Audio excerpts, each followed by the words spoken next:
Na quarta-feira à noite, às 22 horas, faltando 4 dias para eu assinar o termo de posse como juíza federal, meu celular vibrou em cima da mesa cheia de processos e anotações.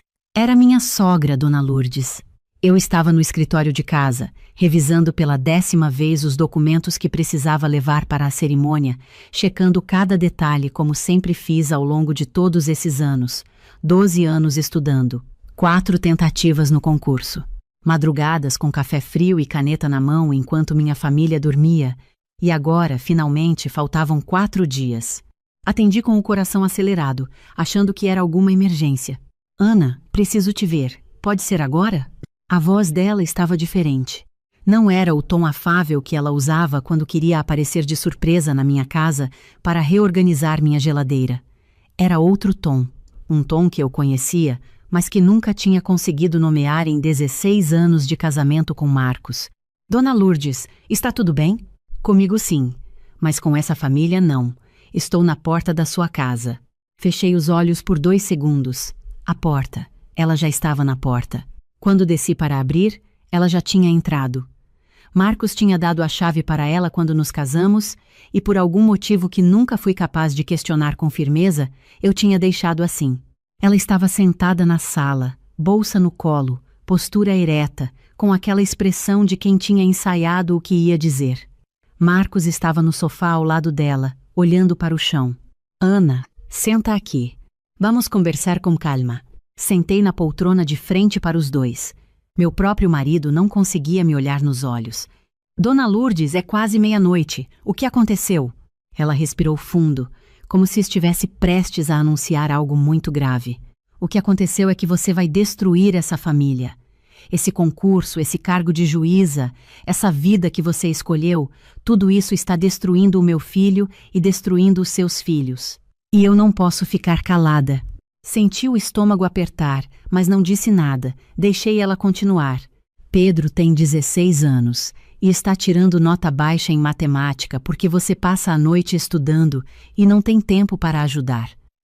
Clara entrou na escola nova e chorou 3 semanas porque você não foi em nenhuma reunião de pais. Marcos janta sozinho 5 vezes por semana. Você está sempre no seu escritório, sempre nos seus livros, sempre na sua cabeça. Você sabe o que seu marido me disse essa semana? Que ele se sente invisível dentro da sua própria casa. Olhei para Marcos. Ele continuou olhando para o chão. Marcos, você disse isso para ela? Ele pigarreou. Mãe, não foi exatamente assim. Foi sim. Você me ligou na terça, disse que a Ana vive no mundo dela, que vocês não conversam mais como casal, que ela está obcecada com esse cargo. Marcos, é verdade? Ele finalmente me olhou. Naqueles olhos eu não vi raiva, vi constrangimento, vi um homem que tinha falado da própria esposa para a própria mãe e agora não sabia como sair da situação que tinha criado. Eu fico preocupado com a gente, Ana, com a família. Preocupado ou você foi reclamar para sua mãe? Ana, Dona Lourdes elevou a voz levemente. Não é o momento para ficar apontando o dedo, o momento é para decidir. Você vai aceitar essa posse ou vai cuidar da sua família? As 2 coisas não dão. Com todo o respeito, Dona Lourdes, eu trabalhei 12 anos para isso. Trabalhou, todo mundo sabe que você trabalhou muito. Ela balançou a mão no ar como se estivesse espantando uma mosca. Mas sabe o que eu vejo? Vejo uma mulher que confundiu ambição com propósito. Vejo uma esposa que está colocando o cargo na frente do casamento. Vejo uma mãe que vai passar a semana em Brasília enquanto os filhos ficam aqui sem ela. É 1 semana por mês, Dona Lourdes. As sessões são presenciais 1 semana por mês, o resto é daqui. 1 semana por mês é longe demais quando você tem filhos adolescentes. Adolescente precisa de mãe, Ana. Não precisa de juíza. Precisa de mãe. Senti a raiva subindo. Respirei fundo antes de abrir a boca. Os meus filhos têm uma mãe que está presente todos os dias. O fato de eu ter uma carreira não apaga isso. Dona Lourdes abriu a bolsa. Tirou o celular. Marcos mostra para ela. Meu marido pegou o próprio celular, abriu alguma coisa e me entregou com a tela virada para mim. Era um áudio, um arquivo de voz salvo localmente, não uma mensagem de WhatsApp. Ele tinha gravado um áudio. Dei play. Ana, gravei isso porque não consigo falar pessoalmente sem a gente acabar discutindo. Minha mãe me ajudou a colocar em palavras o que eu sinto há meses. Essa jornada toda foi muito pesada para a nossa família. Eu sei que você se dedicou, eu sei que você merece esse cargo, mas eu preciso da minha esposa de volta. Pedro e Clara precisam da mãe deles de volta. Então eu e minha mãe conversamos, e eu acho que o melhor seria você declinar dessa posse. Pode aparecer outro concurso, pode aparecer outra oportunidade, mas a nossa família só temos uma. Eu ouvi o áudio 2 vezes, não porque não tinha entendido. Ouvi porque precisava de alguns segundos para processar o que estava acontecendo. Minha mãe me ajudou a colocar em palavras. Ele tinha dito isso. Tinha gravado um áudio pedindo para eu abrir mão de 12 anos de trabalho e tinha admitido sem nenhuma vergonha que a mãe dele tinha ajudado a roteirizar. Marcos, minha voz saiu baixa e controlada. Você gravou um áudio com o script da sua mãe para me pedir para desistir da minha carreira. Não é assim. É exatamente assim. Você disse nesse áudio que ela te ajudou a colocar em palavras. Ele ficou quieto. Dona Lourdes pigarreou. Ana, não faz isso. Não distorce. O Marcos está tentando salvar o casamento. Salvando como? Me pedindo para desaparecer? Ninguém pediu para você desaparecer. Pedimos para você priorizar a família. Eu sempre priorizei essa família. Estudei com filho pequeno. Fiz cursinho pagando do meu próprio bolso quando Marcos ficou 3 meses sem trabalho. Estive em cada hospital, em cada formatura, em cada momento importante. 12 anos sem reclamar. E agora você vai abandonar tudo isso por um cargo. Não é um cargo, Dona Lourdes.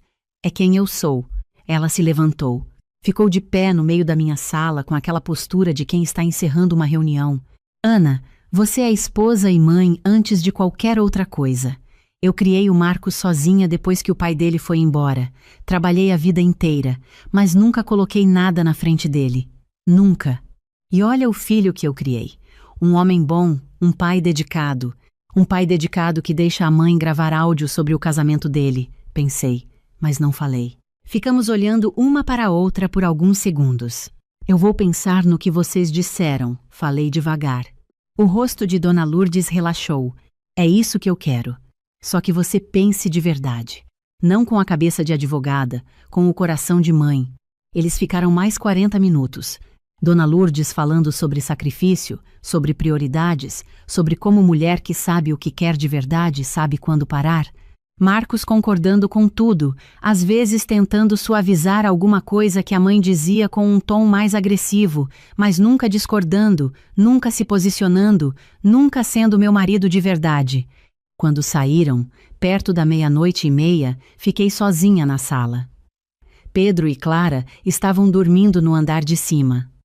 A casa estava em silêncio. Fui até a janela, olhei para a rua vazia e fiquei assim por um tempo. Peguei o celular e liguei para Simone. Ana, são quase 1 da manhã. Sim, desculpa, você está acordada? Estava lendo. O que houve? Simone, você tem contato de um advogado de família? Aquele que cuidou da separação da sua irmã. Silêncio do outro lado. Ana, preciso do número dele. Mas você e o Marcos? Acabou, Simone. Eu só não sabia direito quando, mas agora sei. Ela respirou fundo no outro lado da linha. Você tem certeza de que não é só por causa da pressão desses dias? Não é por causa da pressão desses dias. É por causa de 16 anos me sentindo pequena. 16 anos ouvindo que estudo demais, que trabalho demais, que sou ambiciosa demais.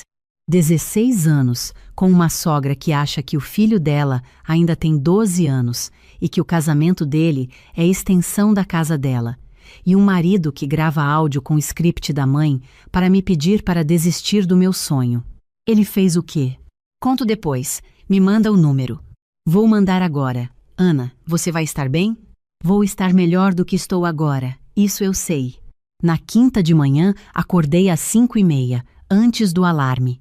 Fiz café, sentei à mesa da cozinha e escrevi no caderno, como sempre fiz quando precisava ordenar os pensamentos. Escrevi 2 listas. Uma com tudo o que eu precisava resolver na vida pessoal. Advogado, conta bancária separada, conversa com Pedro e Clara, buscar apartamento depois da posse. A outra com tudo que eu precisava levar para Brasília na segunda. Às 8, Marcos desceu. Estava de pijama, cabelo bagunçado, com aquele ar de quem não dormiu bem. Bom dia. Ele pausou quando me viu com o caderno aberto na mesa. Você já está acordada. Não dormi muito. Ele serviu café, sentou do outro lado da mesa. Por um momento pareceu que ia dizer alguma coisa importante, mas ficou olhando para a xícara. Marcos, vou assinar o termo de posse na segunda. Ele ergueu os olhos. Mas você disse que ia pensar. Pensei. A noite inteira.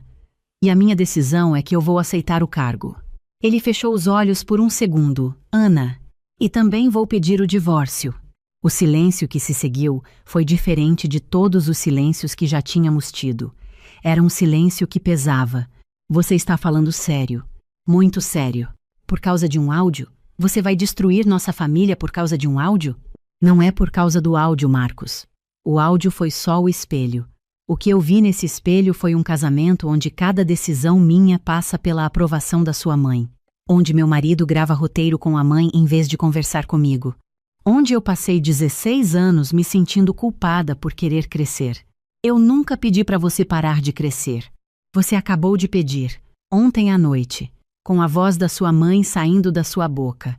Ele se levantou, começou a andar pela cozinha. Isso é injusto. O que é injusto, Marcos, é você ter ido falar com sua mãe sobre o nosso casamento antes de ter falado comigo.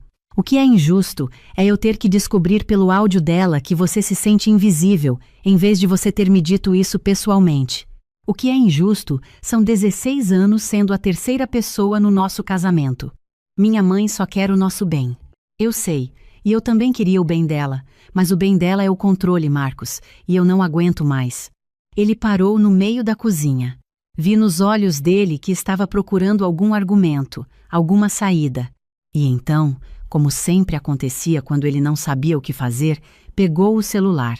Eu já sabia para quem ele ia ligar. 35 minutos depois, Dona Lourdes estava na minha cozinha, dessa vez com outra energia, sem a postura ensaiada da noite anterior. Estava agitada, de blusa amassada, como se tivesse saído de casa às pressas. Ana, o Marcos me contou, você não pode fazer isso. Já fiz, Dona Lourdes. Você vai se separar por causa de um emprego. Não é por causa de um emprego. É por causa de 16 anos de casamento que, na verdade, eram um casamento de 2 pessoas mais você. Ela ficou vermelha. Que absurdo! Eu nunca me meti no casamento do meu filho. Você estava aqui às 10 da noite com áudio roteirizado. Isso é não se meter? Eu estava tentando ajudar. Ajudar quem? A mim? Ou ajudar você a manter o Marcos dependente de você para sempre? Ela deu um passo em minha direção. Você é uma ingrata. O Marcos te deu uma família, uma casa, 16 anos da vida dele. E eu dei a ele o mesmo, mais ainda, porque sustentei essa casa por 2 anos quando ele perdeu o emprego, criei Pedro e Clara com ele, estudei com filhos pequenos, abri mão de coisas que você nunca vai saber. E no fim, quando chegou a minha vez, o que recebi foi um áudio com script pedindo para eu sumir. Dona Lourdes virou para Marcos. Faz alguma coisa. Você vai deixar ela acabar com tudo assim? Marcos olhou para mim, depois para a mãe. Vi o exato momento em que a escolha estava ali, clara, concreta, na frente dele. Ele podia ser meu marido ou podia ser filho dela. E vi nos olhos dele que já sabia qual seria a resposta. Mãe, eu acho que a Ana já decidiu. Ela saiu batendo a porta. Marcos ficou mais 1 hora, tentando conversar, tentando encontrar algum caminho do meio. Eu ouvi com respeito, mas eu sabia que não havia mais caminho do meio. Tinha acabado antes de acabar. A separação formal seria só o documento confirmando o que já era verdade fazia tempo. Na sexta de manhã, Simone veio me ver. Ficamos sentadas na varanda tomando café, enquanto as crianças ainda dormiam. Você está bem de verdade? Ela me olhou com aquele olhar de quem me conhece há 22 anos. Estou mais leve do que estive em muito tempo. Isso me assusta um pouco. Ela riu baixinho. É assim mesmo. Quando você para de carregar o que não é seu, dá um susto na leveza. De tarde, enquanto eu estava revisando documentos, meu celular começou a vibrar sem parar. Mensagens. Muitas mensagens. Abri o WhatsApp e vi que tinha sido adicionada a um grupo que eu não conhecia. Família Almeida. 43 participantes. E lá estava a mensagem que Dona Lourdes tinha enviado para todos, literalmente todos os parentes do lado do Marcos, incluindo tios que eu via uma vez por ano no Natal. A mensagem dizia: Família, peço oração pela nossa família. A Ana está passando por uma crise muito séria por causa de anos de estresse com estudos. Ela tomou uma decisão precipitada de se separar do Marcos às vésperas de um cargo muito pesado. Precisamos de apoio e compreensão para que ela possa reconsiderar antes de destruir o que construímos juntos. Quem puder ligar para ela com carinho, por favor ligue. Ela precisa de ajuda. Li 3 vezes. Ela tinha mandado para 43 pessoas dizendo que eu estava em crise, que minha decisão era precipitada, que eu precisava de ajuda psicológica. Fui para o meu quarto, fechei a porta, fiquei em pé no meio do cômodo por alguns minutos tentando decidir o que fazer com aquela raiva que subia pela garganta. Então peguei a bolsa e as chaves do carro. Cheguei na casa de Dona Lourdes 15 minutos depois. Ela abriu a porta com um ar de quem estava esperando. Bia, que bom que você veio. Entra, a gente conversa. Você mandou uma mensagem no grupo da família dizendo que eu estou em crise, que eu preciso de ajuda psicológica. Ela abriu os braços. Ana, eu estava preocupada. Você estava me sabotando. Igual ao que fez com o Marcos, usando as pessoas ao redor para me pressionar. Eu só queria que a família soubesse. O quê, Dona Lourdes? Que eu sou louca? Que estou em colapso? Para que 40 pessoas me ligassem pedindo para eu desistir do que é meu? Eu só quero que você pense direito. Minha voz foi ficando mais alta do que eu pretendia, mas eu não tentei baixar. Eu pensei. Durante 12 anos eu pensei, estudei, me preparei, me privei, me dediquei. E agora que chegou a hora, você aparece com áudio roteirizado, com mensagem em grupo de família, usando as pessoas que eu conheço há 16 anos para me fazer parecer instável. Por quê? Porque se eu for embora, o Marcos vai precisar de você de novo. É isso, não é? Ela ficou em silêncio. Você criei ele sozinha, eu sei. Você se dedicou, eu sei. Mas ele tem 43 anos, Dona Lourdes. E eu não sou a inimiga da sua família. Eu fui parte dessa família durante 16 anos. Só que para você, eu sempre fui um obstáculo entre você e o seu filho. Ela começou a chorar. Mas dessa vez eu conhecia aquelas lágrimas. Você pode mandar mensagem para os 43 contatos do grupo, desfazendo o que você disse. Ou, eu vou precisar tomar as providências necessárias, porque o que você fez tem nome e não é cuidado. Saí sem esperar resposta. No sábado à noite, conversei com Pedro e Clara. Sentei no sofá com os dois, sem televisão, sem celular, só nós 3. Meu coração estava acelerado de um jeito que nenhuma audiência, nenhuma banca, nenhum concurso tinha conseguido acelerar. Isso era diferente. Esses eram os meus filhos. Preciso contar uma coisa importante para vocês. Clara, com os 13 anos dela, imediatamente ficou com os olhos cheios d'água.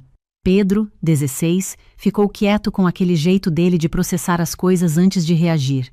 Eu e o papai vamos nos separar. Clara fez o que eu esperava. Chorou. Perguntou se era culpa dela. Se era por causa da nota que tinha tirado na prova de história. Abracei ela forte e disse que não, que nunca, que nenhuma nota, nenhuma atitude deles poderia jamais ser causa de uma decisão de adulto. Pedro ficou olhando para mim por um tempo. É por causa da vovó Lourdes? Respirei fundo. É por causa de muitas coisas que acumularam ao longo dos anos. A vovó Lourdes é uma parte disso. Ele assentiu devagar e eu vi que ele sabia mais do que eu imaginava que ele sabia. Você vai aceitar o cargo? Vou. Bom. Você merece, mãe. Olhei para o meu filho de 16 anos. Tentei não chorar e não consegui. Você não fica com raiva de mim? Por quê? Você está me abandonando? Nunca. Nunca na minha vida. Então não tenho por que ficar. Ele encolheu os ombros com aquele jeito adolescente de dizer coisas profundas como se fossem simples. A senhora sempre foi a mais presente dos dois. O pai é legal, mas a senhora que aparece em tudo. Clara limpou as lágrimas. E a gente vai morar com quem? Com os dois. Uma semana comigo, uma semana com o papai. Vamos encontrar um acordo que funcione para vocês. Vocês dois vão brigar muito? Não, seu pai e eu nos respeitamos. A separação não muda isso. E a vovó Lourdes vai continuar vindo aqui? Aqui vai ser a casa nova que eu vou alugar. E lá é você quem decide quem entra. Clara pensou por um segundo. Então tá bom. Abracei os dois por muito tempo naquele sofá. Na segunda-feira de manhã cedo, Simone me buscou em casa. Eu estava de terno azul marinho, cabelo preso, o mesmo batom que uso quando quero me sentir inteira. Os documentos na pasta, a pasta no braço. Você está linda, ela disse quando abriu o carro. Estou nervosa. Diferença nenhuma. Chegamos ao Tribunal Regional Federal às 8h40. O corredor estava cheio de outras pessoas que também tomariam posse naquele dia, alguns com família, alguns com flores, todos com aquele ar de quem carregou alguma coisa pesada por muito tempo e finalmente estava chegando do outro lado. Quando o presidente do tribunal chamou meu nome e eu me levantei, senti as pernas firmes. Fui até a mesa, coloquei a mão sobre a Constituição e ouvi as palavras do juramento com cada célula do meu corpo acordada. Prometo cumprir leal e conscientemente os deveres do cargo. Minha voz não tremeu. Quando assinei o termo de posse e o presidente me cumprimentou com um aperto de mão e um bem-vinda à magistratura, doutora Ana, Simone estava na terceira fileira aplaudindo antes de todo mundo. Do lado de fora, ao sol de novembro, ela me abraçou forte. Conseguiu. Conseguimos, corrigi. Meu celular vibrou. Era Pedro. Uma mensagem de texto, sem emoji, sem figurinha, do jeito seco que adolescente manda mensagem quando quer dizer algo importante, sem parecer que está sendo sentimental. Orgulho, mãe. Fechei os olhos por 2 segundos. Guardei o celular, respirei o ar quente da manhã e soube que aquele momento era meu, inteiramente meu. Não tinha sido roubado, não tinha sido reduzido, não tinha sido condicionado à aprovação de ninguém. As semanas seguintes foram turbulentas de um jeito diferente do que eu esperava. Marcos foi mais tranquilo do que eu imaginei. Concordou com a guarda compartilhada sem brigar, concordou com a divisão dos bens sem advogado litigioso. Eu acho que no fundo ele também estava cansado de uma versão do casamento que não era o que nenhum de nós dois precisava. Dona Lourdes foi outra história. Continuou ligando para pessoas da minha vida. Ligou para minha irmã dizendo que eu tinha tido uma crise. Ligou para uma colega do escritório onde eu trabalhava antes, dizendo que estava preocupada com minha saúde mental. A colega me ligou imediatamente e me contou tudo. Voltei à casa de Dona Lourdes pela segunda vez. Dessa vez não estava com raiva, estava com clareza. Ela abriu a porta mais cautelosa do que da vez anterior. Você ligou para a Renata, minha ex-colega de escritório, dizendo que está preocupada com a minha saúde mental. Eu estava. Você ligou para a minha irmã dizendo o mesmo. Ana, eu sou. Dona Lourdes me olha. Fiquei parada na porta sem entrar. Olhei nos olhos dela. Eu entendo que você ama o seu filho. Eu entendo que você passou a vida construindo esse amor. Mas o amor que você tem pelo Marcos é sufocante, e em algum momento da vida dele ele vai precisar respirar. Só que esse não é mais o meu problema. O meu problema acabou quando eu assinei aquele termo de posse. Mas se você continuar entrando em contato com pessoas da minha vida, fazendo afirmações sobre minha saúde mental, isso vai deixar de ser um assunto de família e vai virar um assunto de outra natureza. E eu conheço muito bem essa natureza, porque é o que eu faço todos os dias. Ela ficou em silêncio. Desejo felicidades para você. E desejo que o Marcos encontre o caminho dele, de verdade, sem precisar da sua bênção para cada passo. Virei e fui embora. Não voltei mais lá. O divórcio foi homologado 6 semanas depois. Fui ao cartório sozinha, assinei e saí para almoçar com Simone num restaurante que eu gostava há anos e sempre adiava. Encontrei um apartamento no bairro que eu gostava quando era estudante. 3 quartos, um para mim, um para os 2 quando estiverem comigo e um que eu transformei em escritório com vista para a rua. Pequeno, meu com cada detalhe escolhido por mim. Clara escolheu a cor da cortina do quarto dela, roxo. Eu teria escolhido outro, mas era o quarto dela. Pedro montou a própria prateleira de livros e ficou 2 horas organizando por cor. Saiu igual aquelas fotos de internet, e ele fingiu que não estava orgulhoso, mas estava. No trabalho, os primeiros meses foram intensos de um jeito que eu esperava, mas que ainda me pegava de surpresa às vezes. A semana em Brasília era puxada, as responsabilidades eram pesadas, os processos não tinham fim, mas eu acordava todos os dias sabendo exatamente onde eu estava e por que estava lá. Numa tarde de quinta-feira, depois de uma sessão longa, sentei no meu gabinete com uma xícara de café e olhei para a minha placa na mesa. Droara Ana Figueiredo, juíza federal. Tinha os meus 12 anos naquela placa. Tinha as madrugadas, as tentativas fracassadas, as provas que doíam, os momentos em que eu duvidei. E tinha também a noite de quarta-feira em que minha sogra tinha aparecido na minha sala achando que podia apagar tudo isso. Não pôde. 2 meses depois da posse, Pedro me chamou para tomar sorvete numa tarde de sábado. Só nós dois, disse ele. Clara tinha ido à casa de uma amiga. Ficamos sentados numa praça perto de casa. Ele estava com o sorvete de chocolate que sempre pediu desde os 5 anos de idade. Mãe, posso te perguntar uma coisa? Pode sempre. Você acha que o papai vai ficar bem? Fiquei em silêncio por um momento. Eu acho que o papai está aprendendo a ser ele mesmo de um jeito que nunca teve espaço para aprender. Isso é difícil, mas é bom. Pedro acenou com a cabeça. A vovó foi lá em casa outro dia. Ficou o dia inteiro. Ele olhou para o sorvete. Quando ela foi embora, ele parecia aliviado. Olhei para o meu filho. Às vezes a gente demora para perceber o peso que está carregando. Pedro raspou o fundo do copo. Mãe, eu fiz uma redação na escola. Era para escrever sobre uma pessoa que admira. Sobre quem você escreveu? Sobre você. Engoli o nó na garganta. Escrevi sobre como você estudou durante anos com a gente pequeno, como você nunca desistiu mesmo quando era difícil, e como você tomou uma decisão difícil quando tinha quase 40 anos, porque se respeitava o suficiente para isso. A professora gostou? Me deu nota máxima e me chamou depois da aula para perguntar se minha mãe aceitaria vir falar para a turma um dia. Eu fui 1 mês depois. Passei 1 hora com 40 adolescentes de 16 anos num auditório da escola de Pedro.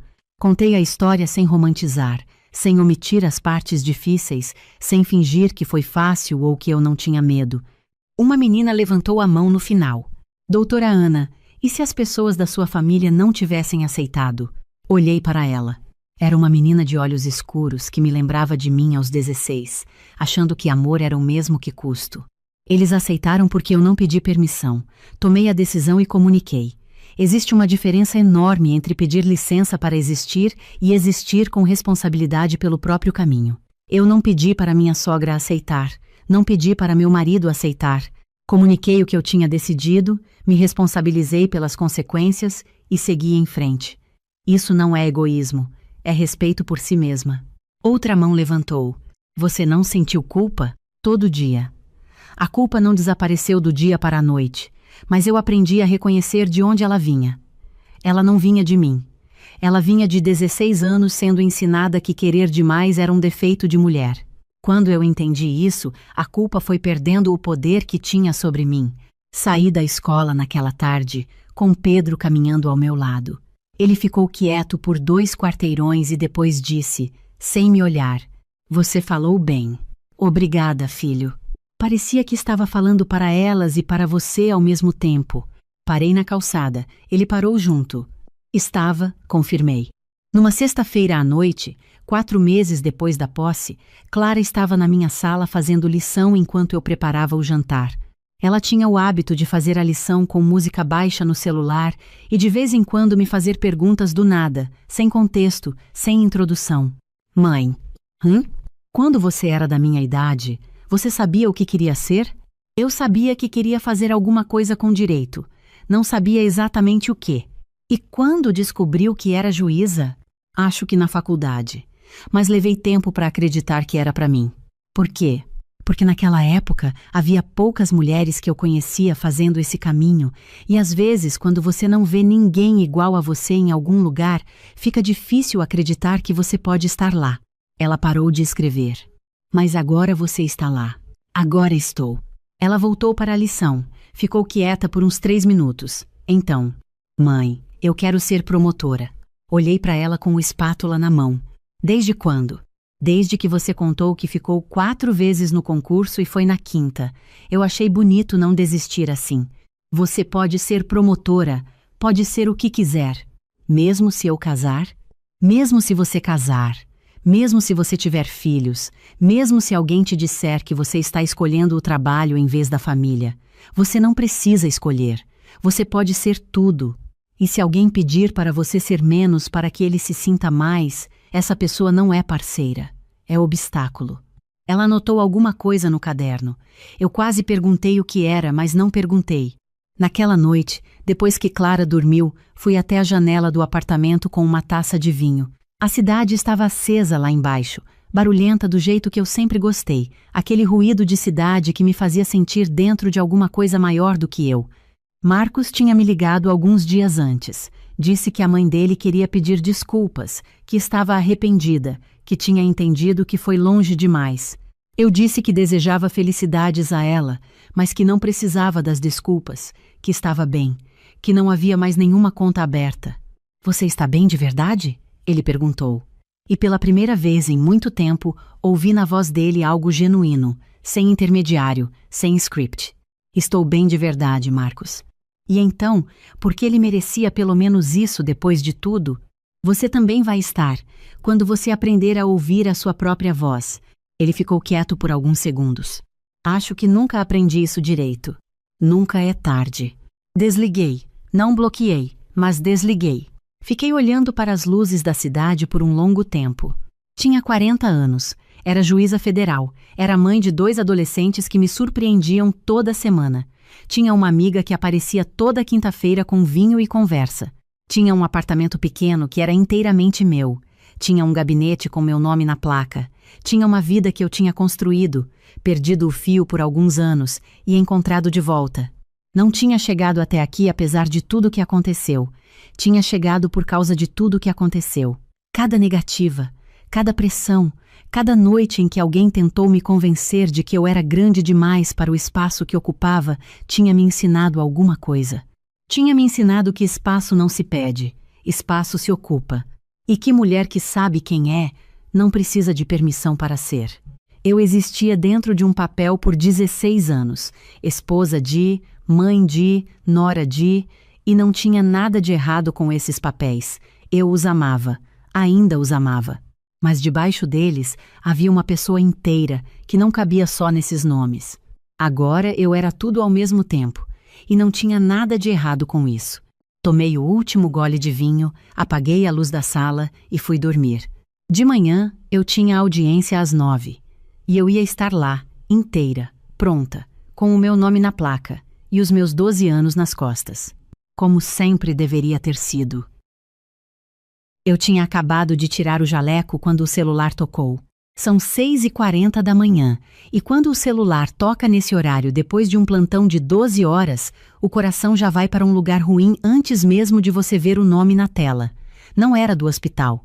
Era a minha vizinha, a dona Sônia, uma senhora de 72 anos que mora do outro lado da rua há mais tempo do que eu moro naquela casa, que conhece os hábitos de cada família do quarteirão com a precisão de quem não tem mais nada mais urgente para observar. Atendi com a voz ainda rouca da madrugada. Ela disse que estava me ligando porque achou que eu ia querer saber. Disse que na tarde anterior tinha chegado um táxi na minha frente. Uma mulher de uns 60 anos tinha descido com 2 malas e uma sacola de feira e que meu marido tinha aberto o portão e ajudado a carregar as malas para dentro. Eu não tinha chegado à casa ainda. Eu ia chegar em pouco tempo. Só que eu precisava entender o que tinha acontecido antes de abrir aquela porta. Fiquei no estacionamento do hospital por uns 3 minutos com o celular na mão, relendo mentalmente o que a dona Sônia tinha dito, tentando montar um cenário que fizesse sentido. Não montava. Nenhum cenário com malas e uma mulher desconhecida entrando na minha casa, sem que eu soubesse, fazia sentido. Nenhum, exceto um. E esse eu preferia não confirmar ainda. Para entender o que aconteceu naquela manhã de maio, preciso voltar um pouco, não muito, só o suficiente para que quem estiver ouvindo isso consiga entender o terreno em que aquela história foi plantada.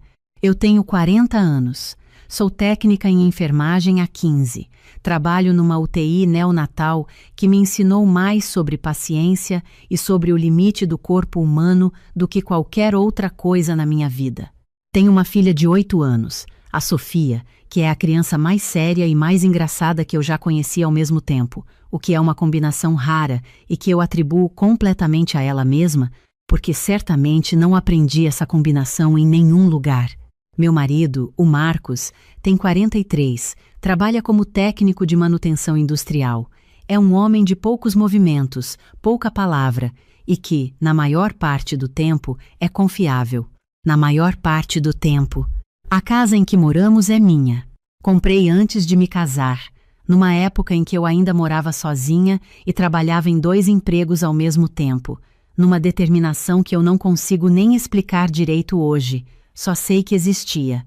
Era um sobrado pequeno num bairro de classe média de uma cidade de médio porte, 2 suítes, sala, cozinha e um quintal que a Sofia transformou no território dela desde que aprendeu a correr. Quando o Marcos e eu oficializamos o casamento, ficou claro entre nós 2 que a casa era minha. Não em conversa dramática, não em contrato assinado, mas em entendimento explícito, do tipo que 2 adultos têm quando se respeitam. Ele nunca pagou prestação, nunca entrou no título, nunca interferiu em nenhuma decisão sobre o imóvel. E isso funcionou por 6 anos sem que houvesse uma única discussão sobre o assunto. O que eu não sabia, e que fui descobrir naquela manhã de maio, é que minha sogra nunca tinha concordado com esse entendimento. Ela só tinha ficado quieta o tempo suficiente para esperar o momento certo. Minha sogra, a dona Célia, é uma mulher que criou 3 filhos depois que o marido saiu de cena mais cedo do que deveria. Ela tem 64 anos, uma voz que ocupa o ambiente antes mesmo de ela entrar e uma capacidade notável de transformar qualquer coisa que ela queira em obrigação moral dos filhos. Meu marido é o do meio. É também o que mais cede. Não por fraqueza de caráter, pelo menos não simplesmente por isso, mas porque cresceu aprendendo que a paz dentro daquela casa tinha um preço e que o preço era concordar.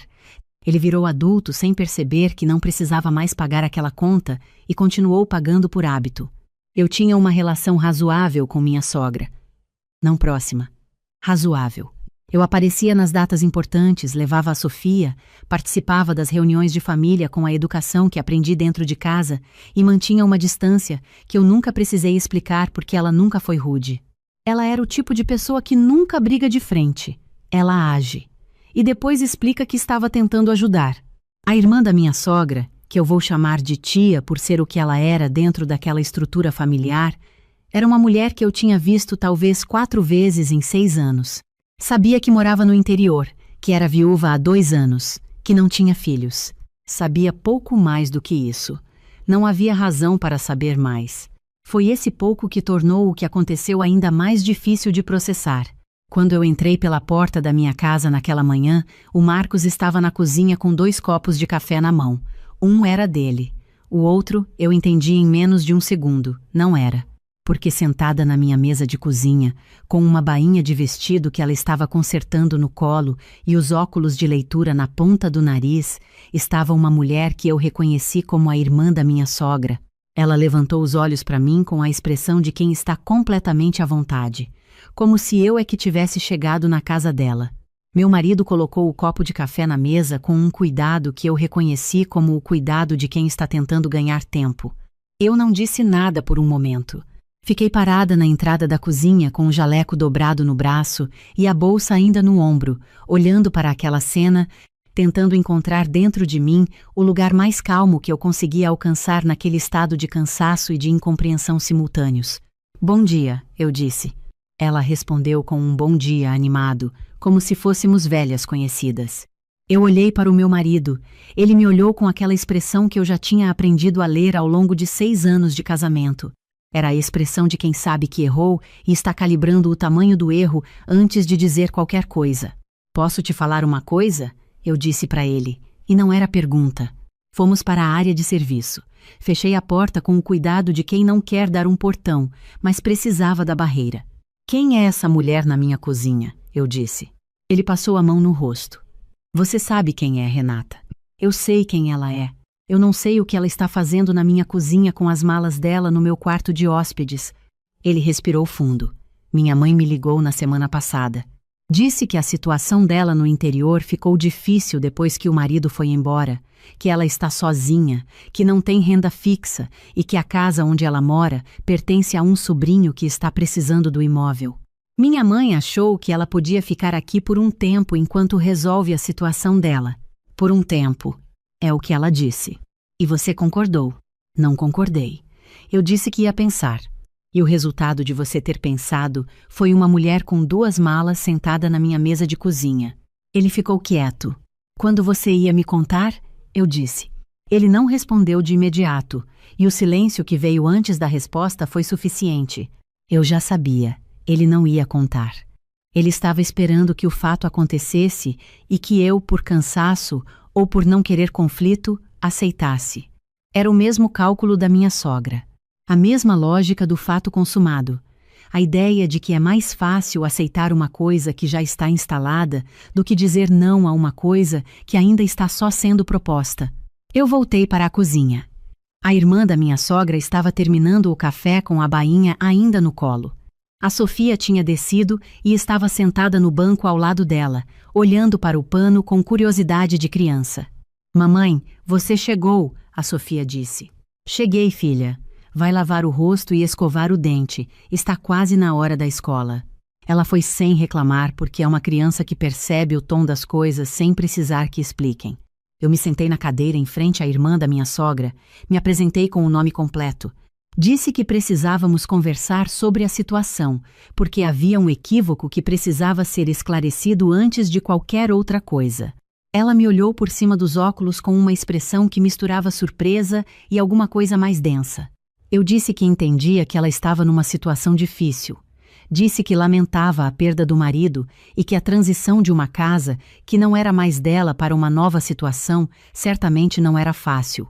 Disse tudo isso com a mesma voz que uso para falar com a família de um paciente em estado grave, clara, direta, sem crueldade e sem margem para interpretação diferente. E então eu disse que aquela casa era minha, que nenhuma decisão sobre quem entrava nela ou ficava nela era tomada por nenhuma outra pessoa além de mim, que minha sogra não tinha autoridade sobre aquele imóvel, que meu marido também não tinha tomado aquela decisão por conta própria, porque se tivesse tomado, teria me consultado primeiro. Ela ficou me olhando em silêncio. Eu não disse que ela tinha que sair naquele momento. Disse que ela podia ficar enquanto eu conversava com meu marido e com minha sogra e decidíamos juntos o que fazer, mas que a decisão final era minha e que ela precisava saber disso antes de desfazer as malas. Meu marido estava encostado na entrada da cozinha ouvindo tudo. Não disse nada. Aquela manhã foi longa. Levei a Sofia para a escola, voltei. Dormi 3 horas, que era o máximo que conseguia com aquela situação dentro da cabeça, e quando acordei, o Marcos estava na sala assistindo alguma coisa na televisão com o volume baixo, o que era um sinal de que ele estava esperando. Sentei na poltrona em frente a ele. Desliguei a televisão sem pedir licença. Eu preciso entender uma coisa, eu disse. Sua mãe te ligou na semana passada. Você disse que ia pensar. Em algum momento dessa semana você pensou em me ligar para me contar? Ele ficou em silêncio por um segundo longo demais. Eu sei que devia ter falado antes. Quando você ia falar, Marcos? Quando eu abrisse a porta e encontrasse ela instalada? Era esse o plano? Não era um plano. Era falta de coragem de ter essa conversa. Aquilo foi mais honesto do que eu esperava. E exatamente por isso doeu mais. Porque não era maldade, era evitação. Era um homem de 43 anos que ainda não tinha aprendido que evitar uma conversa difícil não faz a conversa desaparecer, só muda quem paga o custo dela. E quem pagava, naquele caso, era eu. Eu disse que ia ligar para a minha sogra. Ele disse que ia ligar ele mesmo. Eu disse que não, que eu ia ligar. Não porque queria uma briga, eu nunca quis briga, mas porque havia uma coisa importante que precisava ficar clara, e ela precisava ouvir de mim, não de um filho que tinha passado a vida aprendendo a ceder para ela. Liguei naquela tarde. Minha sogra atendeu com uma voz que já tinha o tom pronto, o tom de quem está se preparando para explicar que estava tentando ajudar. Dona Célia, eu disse, quero entender o que aconteceu ontem. Ela disse que a irmã dela estava numa situação complicada, que não tinha para onde ir, que eu tinha um quarto sobrando, que o Marcos tinha achado que podia dar certo por um tempo. O Marcos te disse que achava que podia dar certo? Ela fez uma pausa pequena. Disse que ele tinha dito que ia pensar. Que ele ia pensar é diferente de que estava decidido, eu disse. E mesmo se ele tivesse decidido, essa decisão não seria dele. A casa é minha. Nenhuma decisão sobre ela é tomada sem mim. Ela mudou o tom. Foi para aquele lugar que eu conhecia. O lugar da mulher que sofreu, que criou os filhos sozinha, que nunca pediu nada para ninguém e que só estava tentando ajudar a própria irmã numa hora difícil. Eu ouvi tudo. Não interrompi. Quando ela terminou, eu disse que respeitava a trajetória dela, que sabia o que era criar filhos sozinha, porque eu também estava criando a Sofia em grande parte sozinha, com plantão noturno e sem a ajuda que deveria ter, que eu não estava sendo cruel com a irmã dela, que eu estava sendo clara sobre o que era meu e sobre como as decisões relacionadas ao que era meu precisavam ser tomadas. Ela ficou em silêncio por alguns segundos. Então disse que não esperava isso de mim. Eu disse que entendia, e que esperava que com o tempo ela conseguisse entender o que eu estava dizendo. Desliguei. Fiquei sentada na varanda por um tempo que não cronometrei, olhando para o quintal da Sofia, para o balanço que o Marcos tinha instalado no ano anterior, para a grama que precisava de corte, pensando numa coisa específica que não saía da cabeça. Minha sogra tinha esperado. Tinha esperado o momento em que eu estava trabalhando o plantão de 12 horas, o momento em que eu estava fora de casa e cansada demais para reagir com a cabeça limpa. Tinha mandado a irmã nesse intervalo, calculando que quando eu chegasse, ela já estaria instalada, que o café já estaria feito, que a Sofia já estaria encantada com a vovó substituta e que eu, exausta, ia ceder porque era mais fácil do que brigar. Não era ingenuidade, era cálculo. E quando eu entendi isso, entendi também que uma conversa de telefone não era suficiente. Porque quem calcula uma entrada não desiste só porque a entrada foi recusada. Quem calcula uma entrada está pensando na próxima tentativa também. Naquela noite, depois que a Sofia dormiu e a irmã da minha sogra ficou no quarto de hóspedes com a porta fechada, meu marido e eu ficamos na cozinha com um ambiente daquele silêncio específico que existe quando duas pessoas que se conhecem muito precisam dizer coisas que nenhuma das duas tem certeza de como começar. Ele foi o primeiro. Eu errei, ele disse. Eu sei, eu disse. Não é só que eu não te avisei. É que quando a minha mãe me ligou, uma parte de mim já sabia como você ia reagir, e eu fiz de conta que não sabia para não precisar me posicionar entre você e ela. Esse padrão eu conheço, eu disse. Eu sei que você conhece. Eu também conheço. Só que conhecer e mudar são coisas diferentes. Essa foi a parte mais honesta que ele tinha sido em muito tempo. E eu fiquei com aquilo porque era real. Não era promessa, era diagnóstico. E diagnóstico honesto é mais raro do que promessa. Perguntei o que ele pretendia fazer. Ele disse que ia falar com a mãe pessoalmente, no dia seguinte, e que ia ajudar a irmã dela a encontrar uma solução real, não uma solução que custasse o que era meu. Na manhã seguinte, antes de eu ir para o trabalho, conversei novamente com a irmã da minha sogra, dessa vez com mais calma, porque eu tinha dormido e porque raiva descansada é mais útil do que raiva de plantão. Disse que ela podia ficar por mais 2 dias enquanto a família organizava outra solução. Disse que eu entendia que ela não tinha criado essa situação sozinha, que alguém tinha tomado uma decisão por ela sem ter autoridade para isso. Disse isso sem agressividade. Ela ficou me olhando com uma expressão que eu não consegui ler completamente, mas que tinha alguma coisa de alívio misturado com constrangimento. Ela disse que não sabia que o Marcos não tinha me avisado, que a dona Célia tinha dito que estava tudo acertado. Essa frase ficou na minha cabeça durante o plantão inteiro. Estava tudo acertado. O que a minha sogra entendia por acertado era uma decisão tomada em cima do que era meu, sem eu saber, e servida como fato consumado.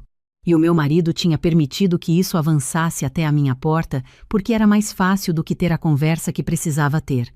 Naquele mesmo dia, no intervalo do almoço, eu liguei para uma amiga que trabalhava no jurídico de uma construtora e que eu sabia que ia entender o que eu precisava sem que eu precisasse explicar do início.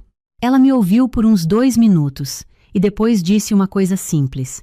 Você precisa de um documento que deixe claro de forma formal que aquela casa é sua, que as decisões sobre ela são suas e que qualquer tentativa de uso não autorizado pode ter consequências legais.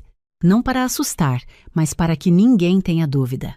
Ela me indicou uma advogada especializada em direito de família e imóveis, uma mulher de voz objetiva que marcou uma reunião para a semana seguinte, cobrou uma consulta razoável e em 45 minutos me explicou o que eu precisava fazer. Precisava de um documento reconhecendo formalmente que o imóvel era de minha propriedade exclusiva, adquirido antes da união. Precisava de uma notificação extrajudicial endereçada à minha sogra, informando que qualquer decisão sobre o imóvel tomada sem minha expressa autorização poderia ser tratada como esbulho. A palavra esbulho, ela disse, tem um peso que as pessoas entendem sem precisar de explicação. Não é exagero, ela disse. É prevenção. Quem age uma vez age de novo se não encontrar limite claro. Eu concordei com cada ponto. Na manhã em que os documentos ficaram prontos, meu marido tinha acabado de voltar da casa da mãe. Ele chegou com aquela cara de quem andou por terreno difícil e saiu andando, mas o terreno tinha cobrado pedágio. Sentou na mesa da cozinha sem tirar a jaqueta. Conversei com ela. Ele disse: "Como foi?" Ela ficou na defensiva primeiro. Depois chorou um pouco. Depois disse que nunca quis me colocar numa posição ruim, que só estava tentando ajudar a irmã. E você disse o quê? Disse que ajudar a irmã é uma coisa. Usar a casa da sua esposa sem autorização é outra. Que a decisão de quem entra nessa casa não é dela. Nunca foi e nunca vai ser. Ela aceitou? Ela não aceita nada de frente. Você sabe como ela é. Eu sei. Mas eu preciso que você entenda uma coisa, Marcos. Eu fui a uma advogada essa semana. Não para brigar, mas porque o que aconteceu mostrou que não basta eu saber que essa casa é minha. Precisa estar claro para todo mundo, inclusive em papel. Ele ficou quieto por um tempo que não era raiva. Era aquele processamento silencioso que ele faz quando está calibrando onde se posicionar. Você acha que precisava chegar nesse ponto? Ele disse. Acho que o ponto de precisar já existia quando você não me ligou na semana em que sua mãe te propôs isso. Eu só estou fechando uma porta que deveria ter sido fechada antes. Ele assentiu devagar. 2 dias depois, a notificação foi entregue. A irmã da minha sogra já tinha saído na tarde anterior porque o Marcos tinha ajudado a encontrar um quarto disponível em uma república perto do centro que ficava dentro do orçamento que a minha sogra se comprometeu a ajudar, o que provou que solução sempre existiu. O quarto foi encontrado em menos de 48 horas, menos tempo do que as malas tinham ficado dentro da minha casa. A minha cunhada me mandou mensagem 3 dias depois. Era longa, do tipo que a pessoa reescreve antes de mandar, cheia de argumentos organizados demais para ser espontânea. Dizia que eu tinha sido fria com uma senhora em situação vulnerável, que casar significa abraçar a família do outro, que um quarto vazio não custa nada, que a família do Marcos estava decepcionada com minha postura. Li com atenção. Fui buscar a Sofia na escola. Voltei, respondi com uma frase. Obrigada por me dizer isso. Ela mandou mais 3 mensagens em sequência. Não respondi nenhuma no mesmo dia. O que me incomodava não era a raiva dela, que eu entendia era a arquitetura do argumento. A ideia de que um quarto da minha casa, numa casa que eu comprei com o meu dinheiro antes de qualquer um deles existir na minha vida, podia ser tratado como recurso disponível para decisões alheias. Que dizer não era frieza. Que ter limite era falha de caráter. Eu tinha passado 6 anos sendo a nora adequada, pontual nas festas de família, presente quando havia doença, paciente com comentários que eu escolhia não rebater. E o resultado de 6 anos sendo adequada era que a conta nunca tinha fechado. Não havia gratidão acumulada naquele sistema. Havia uma expectativa em crescimento constante de que eu ia continuar dando porque sempre tinha dado. Que minha casa estava disponível porque minha presença sempre estava disponível. Esse é o erro que demora para a gente enxergar porque fica escondido dentro de uma virtude. Parece generosidade, parece amor, parece maturidade. Mas generosidade que vem do medo de desagradar não é generosidade. É administração disfarçada de escolha. Fui entender isso completamente depois dos 40. E mesmo depois de entender, levou mais tempo ainda para agir como se entendesse.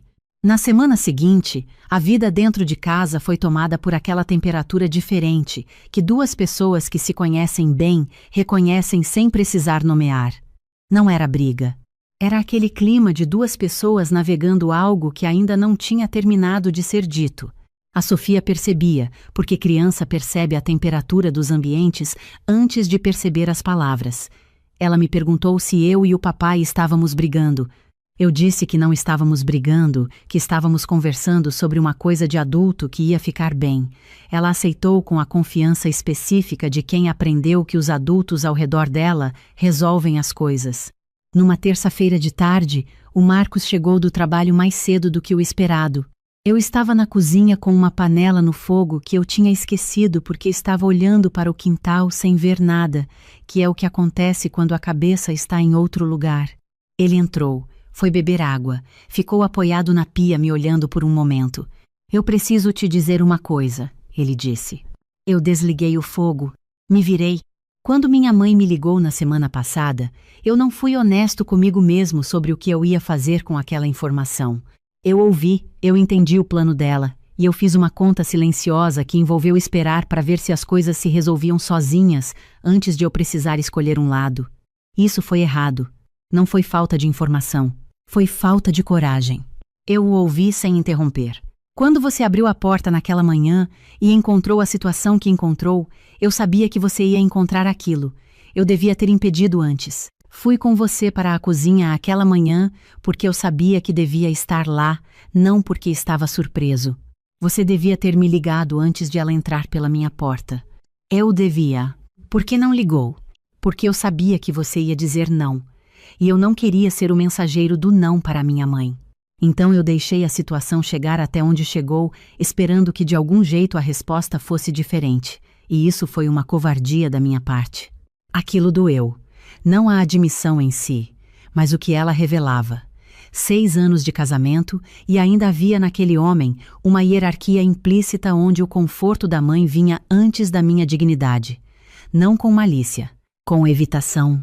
O que de certa forma é mais difícil de resolver do que malícia, porque malícia você combate, evitação você tem que ensinar o outro a abandonar. O que você vai fazer com isso agora? Eu disse. Eu já fiz parte. Fui lá pessoalmente falar com ela uma segunda vez, ontem à noite, sem você, porque eu precisava ter essa conversa sem dividir a atenção entre te defender e me defender ao mesmo tempo. Disse que o que ela fez foi errado. Não foi inconveniente, não foi um mal-entendido, foi errado. Disse que ela não tem e nunca vai ter autoridade sobre nenhum bem seu. E disse que se isso acontecer de novo, vou ser o primeiro a colocar limite, sem esperar que você precise colocar sozinha. Como ela reagiu? Ficou em silêncio um bom tempo. Depois disse que nunca quis me desrespeitar, que só estava tentando ajudar a irmã, que não imaginou que eu ia reagir dessa forma. Você disse o quê? Disse que o problema não era a reação, era a ação, e que se ela queria ajudar a irmã, as maneiras de ajudar não acabavam em uma. Podia ajudar com dinheiro para o aluguel, podia ajudar ajudando a procurar quarto, podia ajudar de 10 maneiras que não envolvessem usar o que é seu sem te perguntar. Do lado de fora, a Sofia estava no quintal com uma corda de pular que ela tinha ganhado de aniversário e que virava objeto de interesse por uns 3 dias a cada 2 semanas. O ritmo da corda no cimento entrava pela janela da cozinha com aquela regularidade que as crianças têm quando estão entretidas, completamente alheias ao que está sendo dito nos cômodos da casa. Eu precisava que você tivesse feito isso antes, eu disse. Eu sei que uma conversa agora não apaga o que aconteceu. Mas eu quero que você saiba que quando você chegou naquela manhã com o jaleco no braço e ficou parada na entrada da cozinha sem dizer nada por aqueles segundos, eu entendi o que aquilo significava. Entendi que não dava para ficar no meio dessa vez. Eu olhei para ele. Não estava esperando aquela articulação. Não porque ele fosse incapaz de articular, mas porque ele raramente escolhia articular o que eu estava sentindo. Era mais fácil falar do que ele tinha feito do que nomear o que eu estava carregando. E ele tinha feito os dois. Aquilo pesou de uma maneira que eu não consigo descrever completamente sem parecer dramática. As semanas que se seguiram tiveram uma estranheza específica, que era boa e difícil ao mesmo tempo. Minha sogra não me ligou diretamente. A minha cunhada ficou em silêncio depois das mensagens que eu não respondi. A irmã da minha sogra, pelo que entendi depois, ficou alguns dias na República que o Marcos tinha ajudado a encontrar. Depois conseguiu uma vaga num programa municipal para pessoas em situação de vulnerabilidade habitacional, o que me fez pensar que havia recursos que nunca tinham sido procurados porque era mais fácil usar o que era meu. Num sábado de tarde de junho, fui até a casa da minha sogra, sozinha, sem o Marcos, sem a Sofia.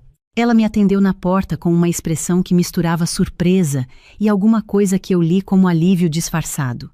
A gente tomou café na cozinha dela. Ela ficou em silêncio por um tempo depois que eu sentei, arrumando e rearrumando o açucareiro sem motivo, o que era a versão dela de nervosismo contido. Eu disse que não tinha vindo para brigar, que já tinha dito o que precisava ser dito, que tinha vindo porque achava importante que a gente pudesse se olhar sem que aquela situação ficasse como uma parede permanente entre nós. Ela disse que sabia que tinha errado, que a intenção nunca foi me desrespeitar, que ela só queria ajudar a irmã e não pensou nas consequências antes de agir.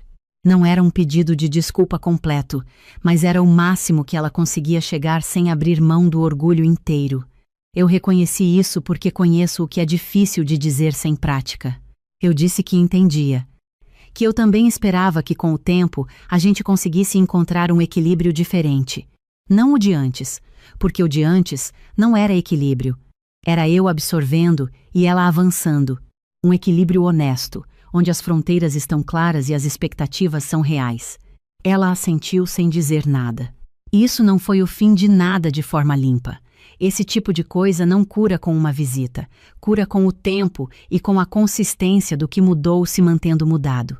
Mas alguma coisa havia se deslocado naquela tarde, e esse deslocamento era real, e eu precisava reconhecer isso para mim mesma. O que aprendi com tudo isso é uma coisa que eu já sabia em teoria, mas só entendi na prática depois de ter vivido. Quando você cede porque tem medo do custo de não ceder, quando você abre porque fechar parece mais difícil do que aguentar, quando você sorri porque o sorriso é mais barato do que a conversa, você não está sendo generosa, você está sendo administrada.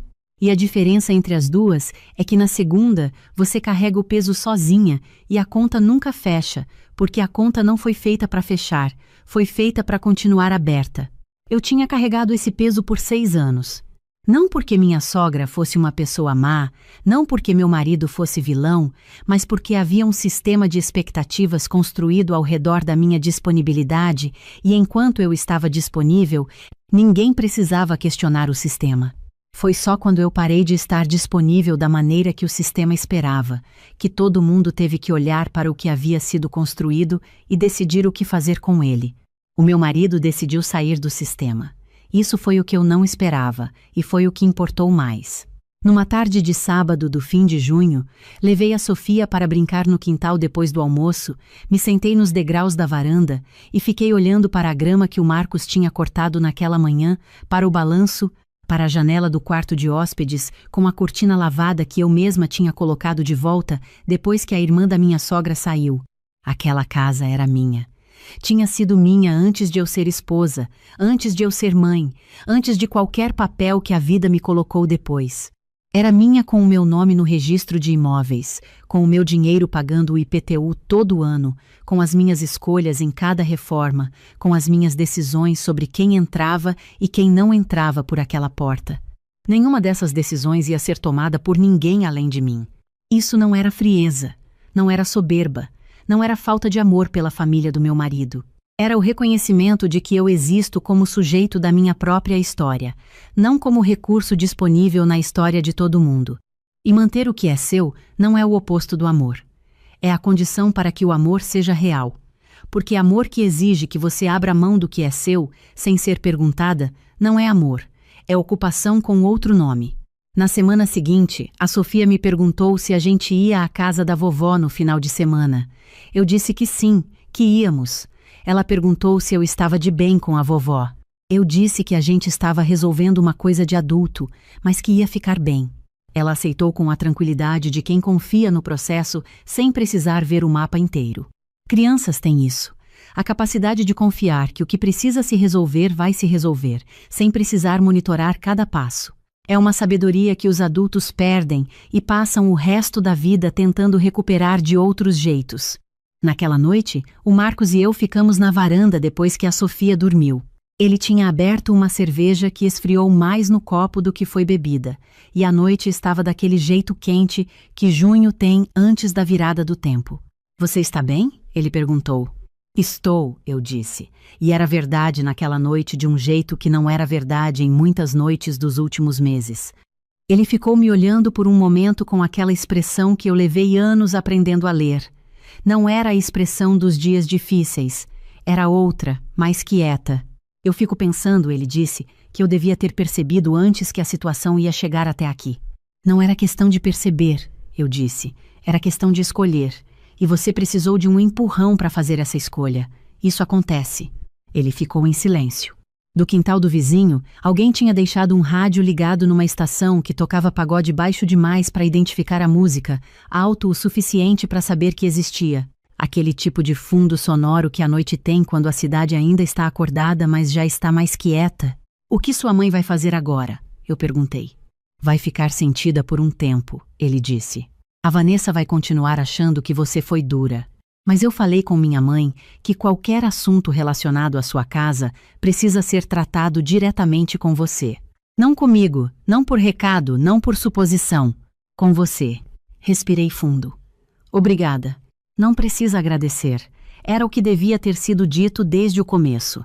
Algumas coisas, quando mudam, não voltam para a configuração original. Ficam numa configuração diferente, que não é a mesma de antes, mas que é mais honesta do que a de antes. E mais honesta é melhor. Mesmo quando dói mais, mesmo quando exige mais, mesmo quando a saudade do que era mais fácil aparece às vezes sem avisar. Minha sogra e eu não estamos no mesmo lugar de antes. Provavelmente nunca vamos estar. E está tudo bem. Algumas relações, quando mudam, mudam para algo que tem mais substância do que o que existia antes, exatamente porque agora tem fronteira, e fronteira com respeito é mais duradouro do que intimidade sem limite. O quarto de hóspedes ficou vazio por mais algumas semanas.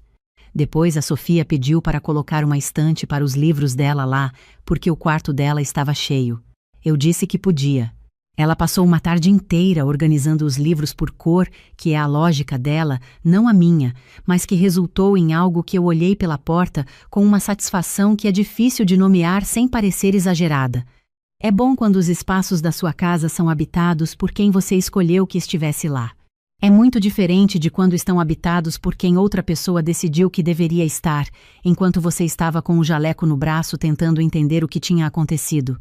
Tenho 40 anos, aprendi algumas coisas cedo demais e outras com um atraso que eu não recomendo.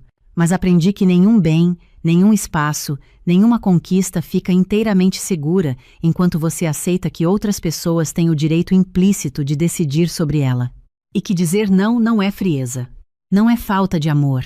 É o reconhecimento de que você existe como pessoa com nome próprio, com vontade própria, com portas que só você tem autoridade de abrir. Entrar pela porta principal, com o processo certo, com o acordo honesto, com a pergunta feita e respondida, assim como deve ser.